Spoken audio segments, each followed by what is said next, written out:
déjà, avant de commencer, vous présenter. Alors, shalom, beauté, bonjour à toutes et à tous. Mon nom c'est Shimon Rotikala.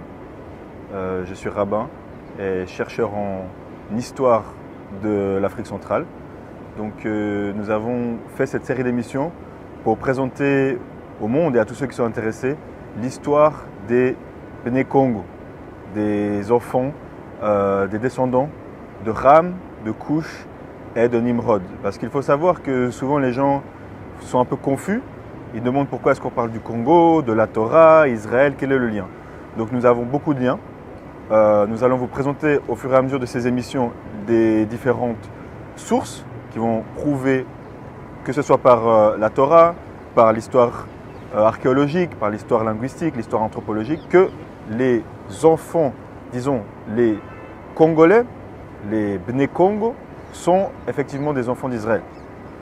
Ça peut choquer à premier abord, mais c'est vrai que nous avons donc la liste chronologique. Si nous commençons déjà avec l'histoire de Noé, Noach, dans la Torah, nous savons que Noach a eu 3 fils.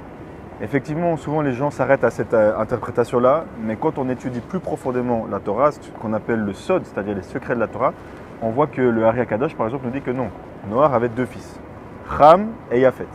Et que celui qui allait pouvoir acquérir la sagesse spirituelle, ou disons celui qui allait être initié à une certaine connaissance, allait être appelé Shem, parce que Shem ça veut dire le nom. Donc Shem c'est un titre honorifique. Maintenant on a Ram et Yafet.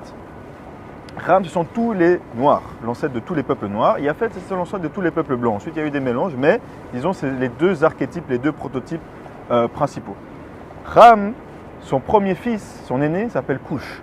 Cush qui est donc la dénomination qu'on donne à beaucoup d'enfants et de descendants de Ram qui sont noirs. Ici en Israël, on utilise ce terme des fois même de façon péjorative, mais nous voulons lui redonner ses lettres de noblesse. Pourquoi? Parce qu'effectivement, Cush a eu des enfants. Son premier enfant, c'était Saba, Saptila, d'autres enfants qu'il a eu plus tard, mais son enfant le plus important, disons son héritier spirituel, s'appelle Nimrod. Nous savons que Nimrod, ce sont les mêmes lettres que Namer. Qu'est-ce que c'est Namer en hébreu? Le léopard. Nous avons déjà un lien ici parce que nous savons que les Congolais, notre totem c'est le léopard. Donc on a un lien déjà dans la Torah, on a retrouvé l'origine de ce léopard. Nimrod qui était le premier homme fort sur terre, le premier Gibor. Donc c'est lui qui a donné l'essence, c'est lui qui était le premier roi. Okay, au niveau spirituel et au niveau matériel. Nimrod, il était bon et mauvais. On a différentes sources qui corroborent cette histoire, mais nous savons qu'il a donné déjà une très grande leçon à quelqu'un que tout le monde respecte et connaît, celui qu'on appelle Abraham. Abraham est passé par l'épreuve du feu grâce à Nimrod. Il l'a, d'un certain point de vue, initié. Abraham est parti ensuite dans la terre de Canaan avec Eliezer. Qui était Eliezer? Le fils de Nimrod. Eliezer avait Abraham. Donc on voit que tout ça est en corrélation.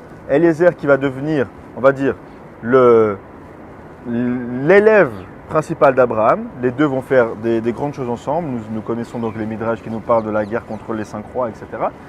Et Eliezer va avoir différentes réincarnations. Abraham va avoir des enfants dans la chair, qui sont Isaac, Yitzhak et Yaakov. Yaakov qui va être béni et qui va recevoir le nom Israël. En langue congolaise, on appelle Isolele. Et nous allons voir dans le prochain épisode plus profondément l'histoire de ce personnage spécifique que l'on appelle Israël ou Isolele.